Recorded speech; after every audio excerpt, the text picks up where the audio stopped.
బుగ్గలింగేశ్వర లింగేశ్వర రామలింగేశ్వర జల జల ఊరేటి జలధారలో స్వయంభు స్వామిగా వెలిసావుగా శ్రీరామచంద్రుడే ప్రతిష్ఠించినాడులే ఆ పరశురాముడే పూజించినాడులే ఆగస్యమునియే సేవించగా అఖిలాండమంతా తరించగా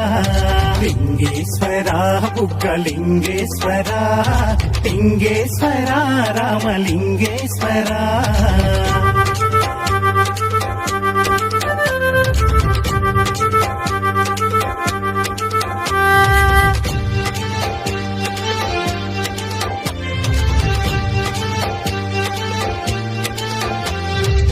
రామలింగ నాయుని స్వప్నంలో కనిపించి ఉత్తర వాహిని పెన్నా నది నా కొలువయ్యి దక్షిణ కాశీగా ప్రఖ్యాతిగాంచిన తాడిపత్రి ఊరిలోన వెలిసిన బహుదేవా లింగేశ్వర బుగ్గలింగేశ్వర లింగేశ్వర రామలింగేశ్వర లింగేశ్వర